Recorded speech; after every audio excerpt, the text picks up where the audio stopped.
So I'll request Piyush, what has been your experience and especially use of ATMS in the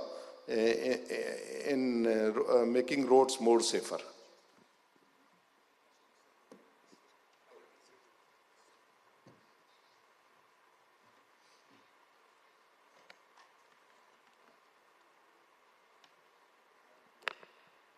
Good morning, everyone, and thank you so much, sir, for this opportunity.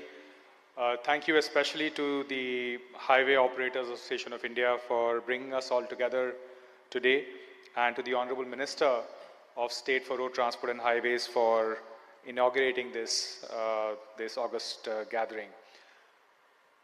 So I must confess at the very outset that I'm not an expert on either ATMS or MLFF. I'm a user of the technology in some cases, and we have many experts sitting here who might be able to give a lot more technical background with regard to ATMS and MLFF. But what I want to speak to you about today is something bigger than technology deployment. ATMS and MLFF from our perspective are not just infrastructure upgrades, they are the foundation of a new way of managing highways as living systems, where we measure risk in real time and prevent injury, not just respond to them. And I want to connect this to our work with the Government of India under the leadership of Honorable Minister of Road Transport and Highways through the Zero Fatality Corridor and Zero Fatality District initiative that we have ongoing.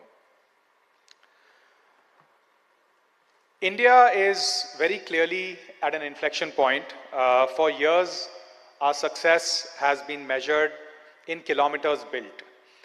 And I think now with this new leap of technology, we are going to be able to measure success also in crashes prevented, in minutes saved, and in lives protected. So ATMS and MLFF are marking a significant shift from building to managing this entire ecosystem. And if we treat this shift seriously, we can move from reactive incident management to predictive safety management. And that is what, in our view, intelligent highways really must mean. Now, we need to name the problem honestly. India has the highest number of road crash fatalities in the world. And within that framework, we know that speeding has played a key role in adding to those numbers each year on our highways, but also in our cities. And on high-speed corridors, like much of what you manage, we know that even perceivably smaller violations can lead to a significant toll in terms of the lives lost. So things like speeding, speed variation between two vehicles, dangerous lane changing, wrong way driving, shoulder driving, all of these things contribute to what you see day in and day out on your highways. And when these crashes happen, delayed detection and delayed emergency response often turns a survivable injury into a fatality.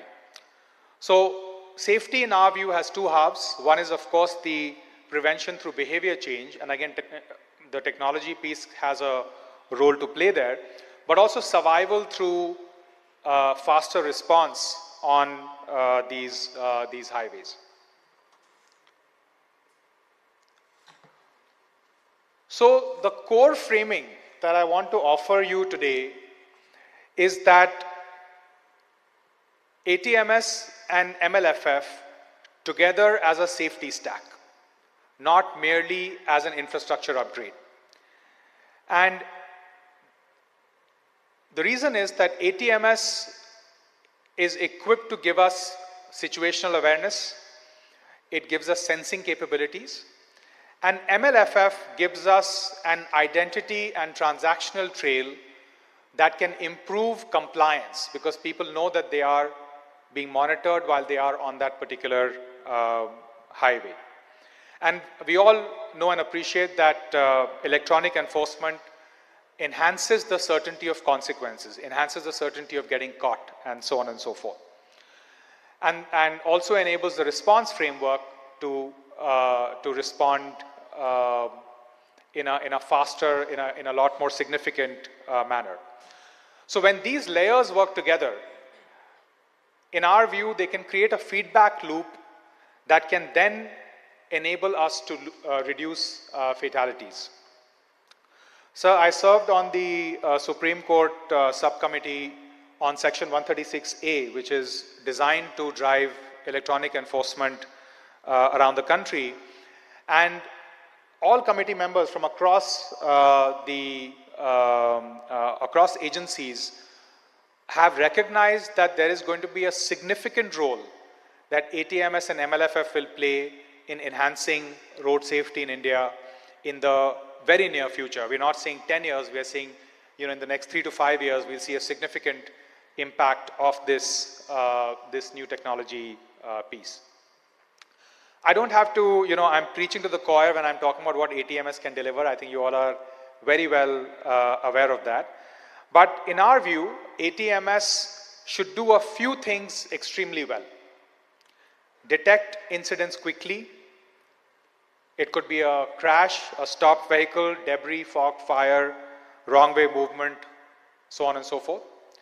It should create visibility and trigger action.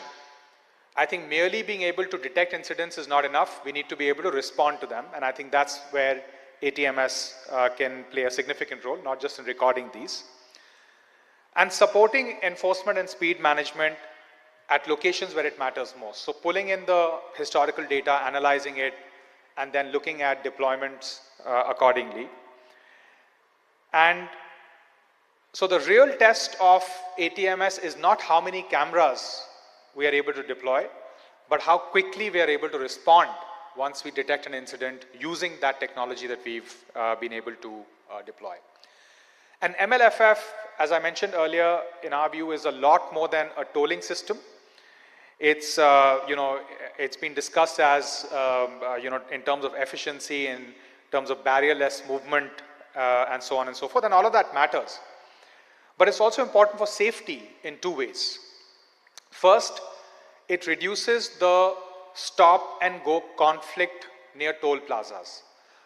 During our investigations of road crashes, we have seen a lot of rear-end collisions take place near toll plazas during this entire process of figuring where to go, changing lanes dramatically, and trying to find the shortest lane, and so on and so forth. And second, as I mentioned earlier, it strengthens the identity trail. And I think that's key towards enhancing enforcement on our highways overall.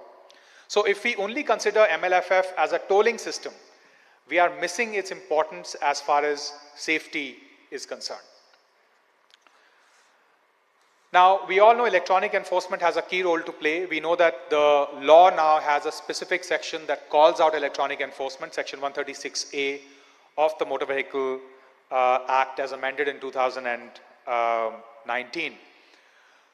So I won't spend too much time on that. But I want to tell you a little bit about our operating model as part of the Zero Fatality Corridor and Zero Fatality District initiative. What we are trying to do is to use data to geospatially understand exactly where crashes are taking place, at what time they are taking place, why they are taking place, and then work with our partners in government and many of you here who we've had the privilege to work with to address those issues. So fundamentally, the ZFD, ZFC program brings together multiple agencies that are required to operate in the road safety domain. Now, how does ATMS and MLFF fit within our Zero Fatality Corridor and Zero Fatality District system? This is where it becomes significantly key for us. ATMS is already where it's operational, is being able to provide us significant amount of data that we are able to then put through our analytics engines to tell us exactly where some of these problems are taking place, and then advise our partners in the government, especially the police and trauma response, in terms of where to deploy and how to respond and how to equip themselves and so on and so forth. And what we are expecting this to do is that convert every serious crash into a learning, and from a learning into a systemic fix. So to give you an example, on Mumbai-Pune Expressway, on Agra-Etawah-Chakeri Highway, on more recently while working with Vertis on the Ahmedabad-Mehsana Highway, what we are trying to do is to use technology to be able to reconstruct crashes, to be able to identify what the issues are, to trigger action, and to create this feedback mechanism that can eventually save lives. Something I want to share with you today is that we are launching Project Sanjeevani on NH44 along with Vertis, where we are going to be using ATMS and as not just a triggering mechanism, but as a system that will provide us input with regard to where crashes are taking place, and ensuring that survival becomes not just dependent on chance, but a system that responds in an integrated fashion. So wherever we are being able to receive the input, we are then providing that input not just to one agency. Our objective is to ensure that we don't create multiple islands of information, but to have common information flow across multiple agencies, and then enable fast response from the concerned agency. This project is going live in this coming year on NH44, and hopefully we'll have some learnings to share with you once we are able to deploy this completely. Now the subject for this specific session is collaboration models for ATMS expansion. And there are three workable models. Again, like I mentioned, I'm not an expert on ATMS or MLFF. I've been reading up about it to understand a bit more about how various models might operate. One model, of course, is the government providing the capex and the operator undertaking the O&M. Second, of course, is a PPP model. And the third is an outcome-based service model, which is where incentives are tied to safety and operational outcomes and not just uptime of the ATMS. The choice of the model matters less than the clarity of roles and accountability that this needs to build into the larger system. But there are some non-negotiables that we feel when it comes to this specific model. The first non-negotiable is that there has to be a shared operating picture across all operators. So whether it's NHAI, concessionaire, police, ambulance services, and the maintenance, this model needs to provide all of them a common picture.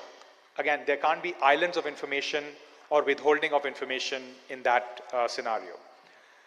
Second is that SOPs should not just exist on paper, they need to be trained and audited on an ongoing basis. We need to have open standards. One of the challenges that we faced when I was serving on the Supreme Court Committee for Section 136A compliance is that there were so many different standards across the board that nobody knew what was the interoperability aspect, how did these different systems spoke to each other, and so on and so forth. So that became a significant part of the challenge. And cybersecurity has to be built into ATMS and MLFF by design itself. It can't be something that's an afterthought because what these systems are doing is that they're also expanding the attack surface for people, state and non-state actors who may not be interested in this progress. This, I believe, is the minimum viable governance model for ATMS and MLFF and the collaboration that needs to take place. Finally, what success needs to look like as far as ATMS and MLFF when combined with safety are concerned. And I think that's something that we all can agree upon. We were just talking to Sir prior to this session, is that there need to be clear tangibles in terms of what we are measuring through these systems. So detection time, dispatch time, time to reach the scene, clearance time, reduction in secondary crashes, and speed compliance on high-risk corridors could be the initial parameters. And then the longer arc has to be reduction in fatalities, reduction in serious injury over time, with documented fixes across engineering, across enforcement, across trauma care, and so on and so forth. So if we measure really what matters, the program stays honest. Finally, to close my remarks, a call to action for HOAI and HOAI leadership. HOAI can really play a role in championing common standards for safety KPIs, for interoperability of ATMS and MLFF, and the operating protocols across corridors. That's one clear role that HOAI can play in this. It can pilot integrated enforcement and response playbooks, something that, for example, we are doing with Vertis on NH44 through Project Sanjeevani now. We can embed ATMS into ZFC, which is a zero fatality corridor and zero fatality district style governance cycles, so that every corridor is learning and improving on a regular basis. Again, HOAI can help collate and document these learnings that are coming out as far as safety is concerned. And we can treat trauma response integration as part of intelligent highways, not as an afterthought or not as an external add-on once we start seeing an increase in fatalities and so on and so forth. So if we do this well, intelligent highways will not just mean faster travel, it will also mean fewer families shattered and many more lives saved to meet the Honorable Prime Minister and Honorable Transport Minister's goal of reducing road crash fatalities in India by 50% by the year 2030. Thank you very much.